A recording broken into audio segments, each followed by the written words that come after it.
Mesdames et messieurs, bonjour, heureux de vous savoir très nombreux devant votre poste téléviseur pour suivre l'actualité sur la chaîne de l'unité nationale. Soyez les bienvenus. Donc voici les détails.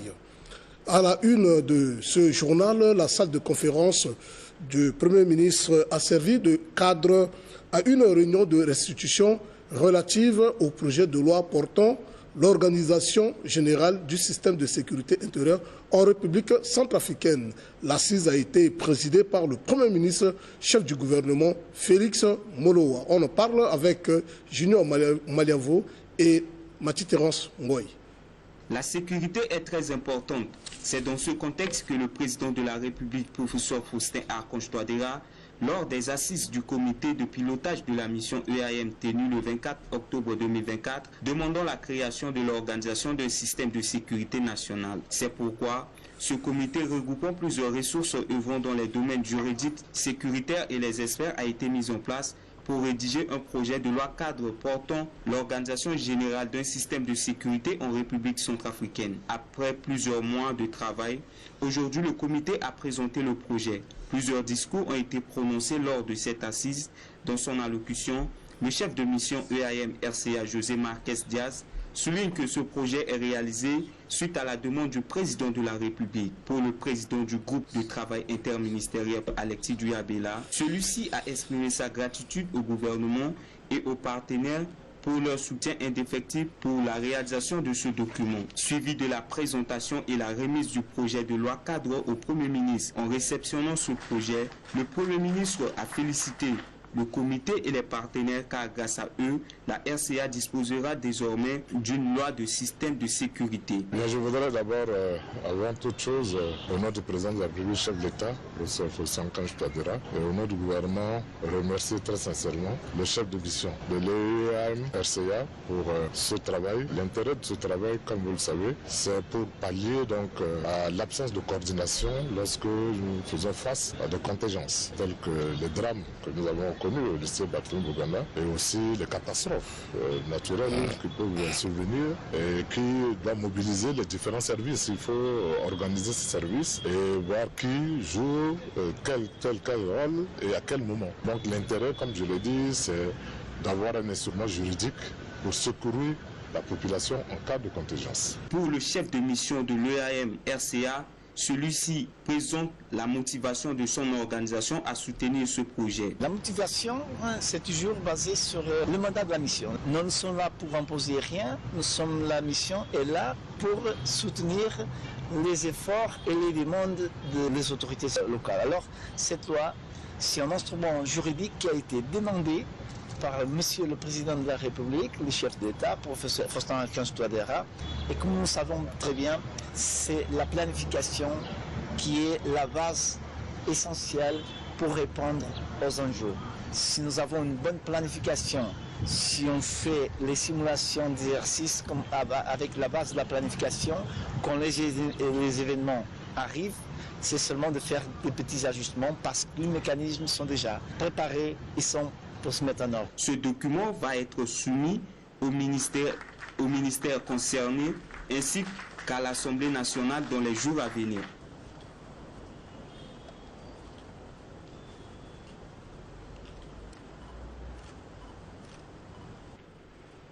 Autre fait de l'actualité, l'intégration de football dans les programmes scolaires et la mise en œuvre de la feuille de route sectorielle a fait l'objet d'une signature des conventions entre le ministère de l'Éducation, la FIFA et l'ambassade de France en Centrafrique. Le point avec Peggy Caleb et Mathieu Terence Ngoy.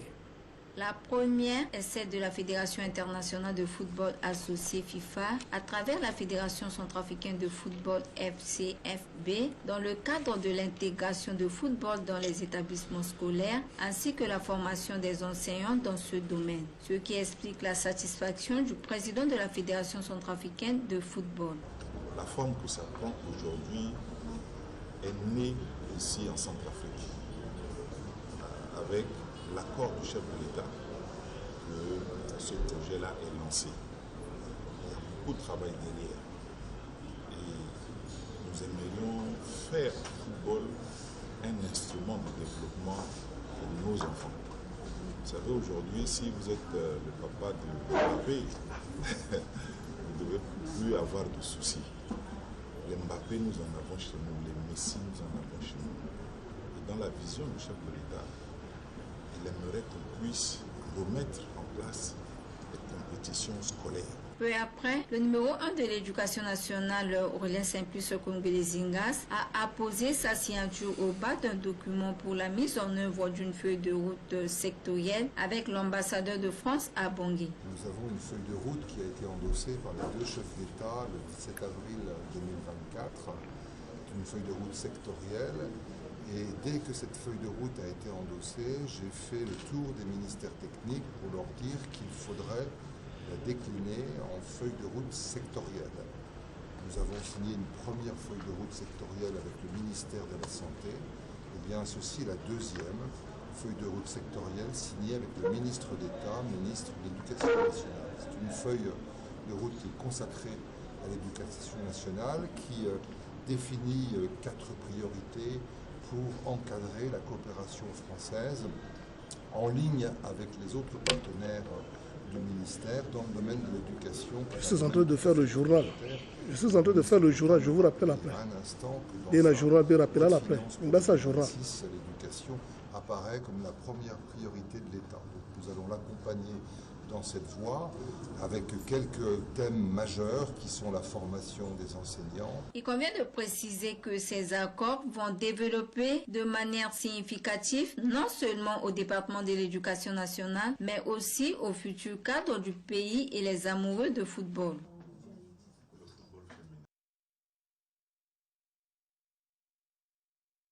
En charge de l'éducation nationale, Aurélien Simplice Zingas Kongwele a reçu ce vendredi en audience la directrice pays de World Vision, Nicole Peter, le renforcement de la collaboration entre le ministère de l'Éducation et son organisation à travers la construction des infrastructures scolaires dans les préfectures de la Vakaga et le Mbomu étaient au menu de leur échange. La directrice pays de cette organisation s'en explique au sorti de cette audience reportage signé par Peggy Caleb et Alvin Bombari.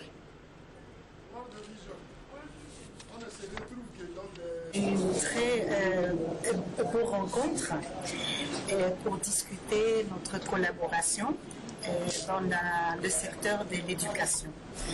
Donc World Vision, on est une organisation avec un focus sur le bien-être des enfants. Donc évidemment, il y a une synergie entre le travail que nous avons fait pour accompagner toujours le gouvernement dans les efforts de l'éducation. Le ministère de l'Éducation peut compter à 100% avec World Vision pour renforcer déjà tous les efforts qui sont en cours. Donc pour nous, la question de l'accès à l'éducation, qualité de l'éducation, on est là pour soutenir ces efforts.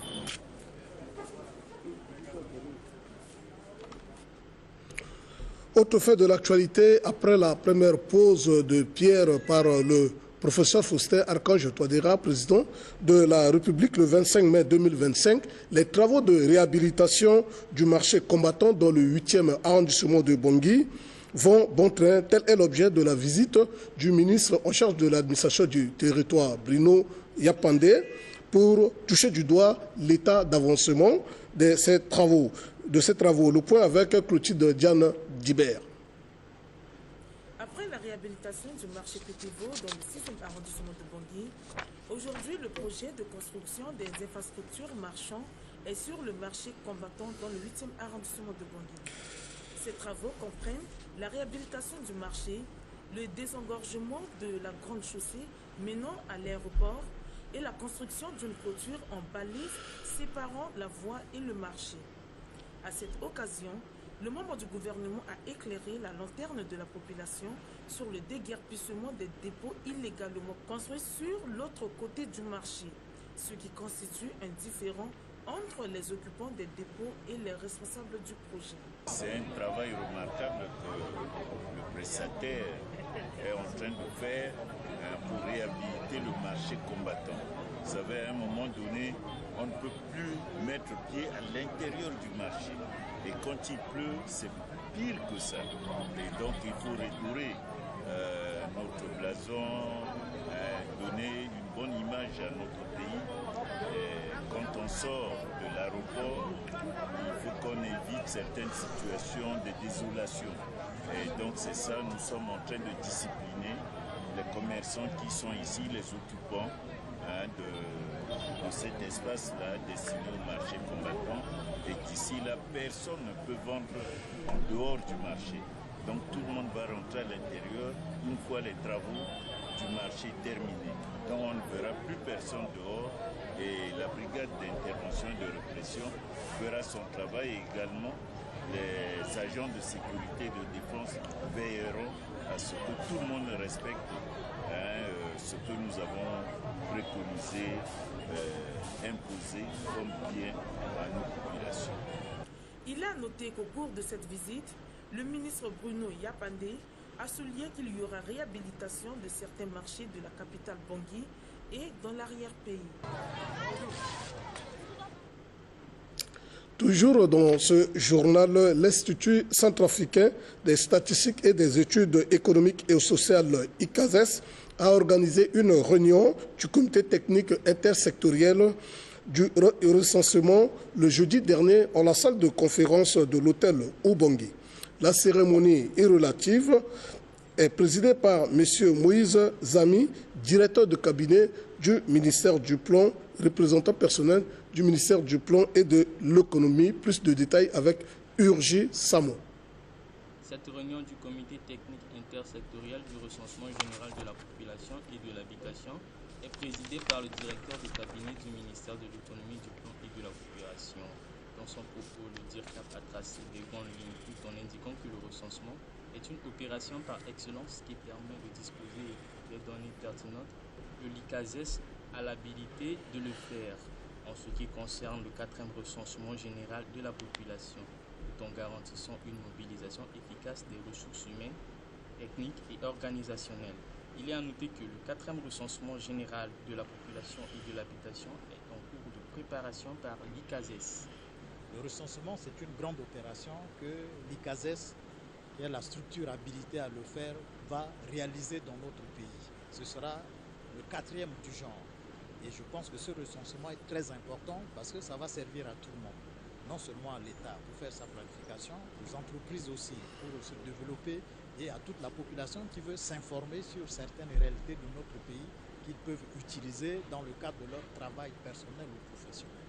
C'est donc une opération très importante. C'est pour ça que l'État attache une importance à ça et voudrait le faire dans les règles de l'art pour que tous ceux qui sont utilisateurs puissent bénéficier de données pertinentes. Quand on fait le recensement, d'abord on compte les populations. Il y a beaucoup de gens qui ne savent pas combien nous sommes. On dit non, 6 millions, 10 millions, combien de millions. Mais il faut qu'on sache exactement combien. Et l'État a besoin de le savoir pour faire une politique sociale, économique cohérente. Si vous avez 10 personnes, vous n'allez pas agir de la même manière que si vous avez 100, 200. Donc c'est très important. D'autre part, l'état de santé de la population est important aussi. Il faut savoir qu'est-ce qu'il faut pour pouvoir aider la population à pouvoir avoir une santé qui soit bien. Vous avez aussi les questions qui concernent l'économie. Combien d'entreprises nous avons, combien de gens font des activités économiques qui leur permettent de vivre, quels sont les gens qui ne travaillent pas, etc. Ce sont toutes ces données qu'on devrait avoir. Et c'est très important. Il y a aussi d'autres données qu'on pourrait ressortir au cours de ce.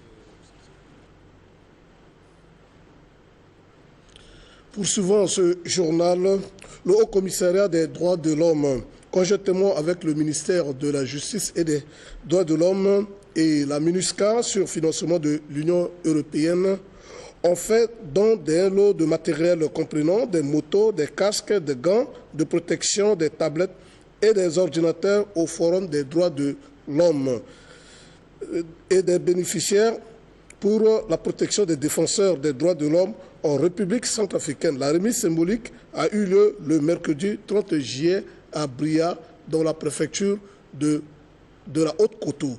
Plus de détails à travers le reportage de la MINUSCA.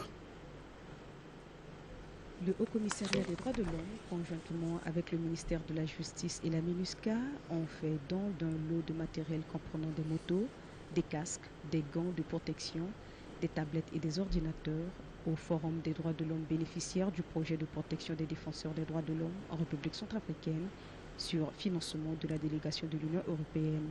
La remise symbolique a eu lieu le mercredi 30 juillet 2025 à Bria, dans la préfecture de la Haute-Cotonou. Ces matériels permettront au Forum d'assurer une plus grande couverture de leurs zones de responsabilité, y compris des zones isolées ou difficiles d'accès, et surtout d'assurer un meilleur partage d'informations en matière d'alerte précoce, de monitoring et de reporting des violations des droits de l'homme. Nous considérons le Forum comme un partenaire de l'État et je dois avouer qu'ils ont fait un travail formidable. Ils ont de très bonnes initiatives et d'ailleurs dans les différents échanges que nous avons eus, nous avons constaté que l'impact de leurs activités est assez positif dans la stabilisation de la localité et le respect des droits humains. Escalona Paturel, ambassadeur de l'Union européenne, a réitéré le soutien indéfectible de son institution à tous ceux et celles qui se battent pour que la dignité humaine soit respectée, pour que la justice prévale et pour que la paix ait un sens tangible dans la vie quotidienne de chaque citoyen centrafricain. Les défenseurs des droits humains sont les sentinelles silencieuses de notre conscience collective, ceux qui, malgré les risques, s'élèvent pour dénoncer l'injustice, documenter les abus, accompagner les victimes et sensibiliser les communautés, mais aussi pour construire une société plus juste, plus équitable, plus humaine.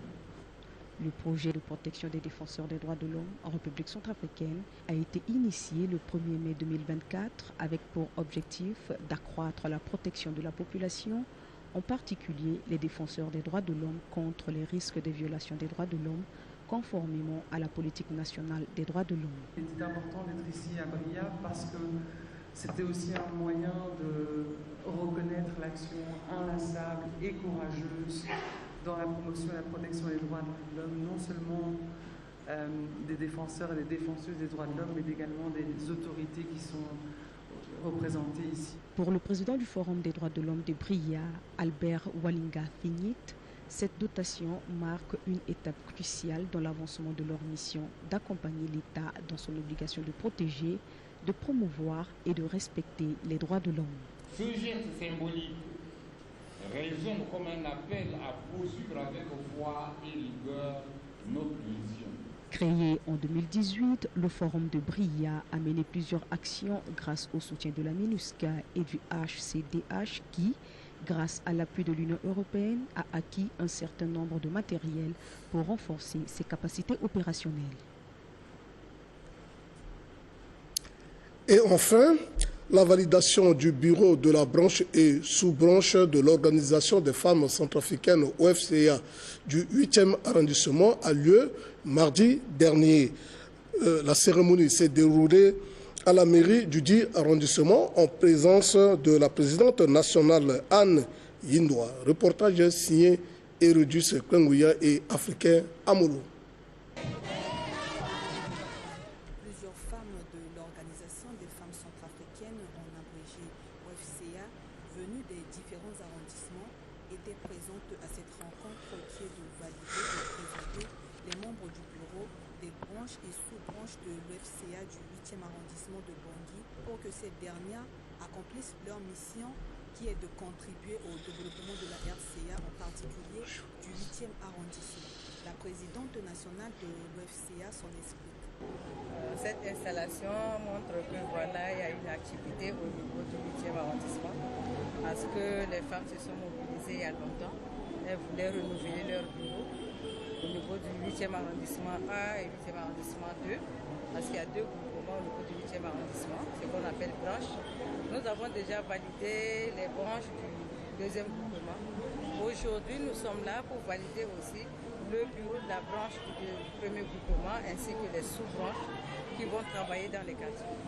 On compte sur les femmes. Et si une femme se lève pour pouvoir se battre pour son développement, c'est le développement du pays.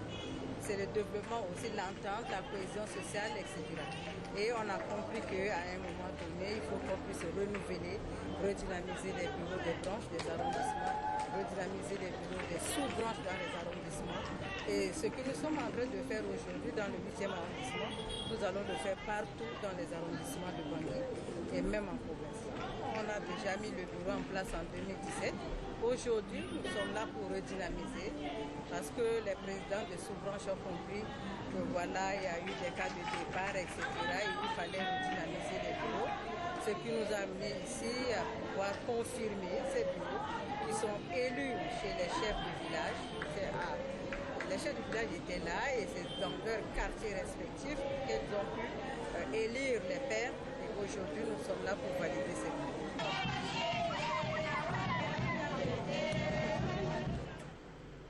Mesdames et messieurs, fin de cette édition du Petit Matin. Merci à vous de l'avoir suivi. Restez toujours connectés sur la chaîne de l'Unité nationale pour suivre la version en sango à 8h30. Au revoir.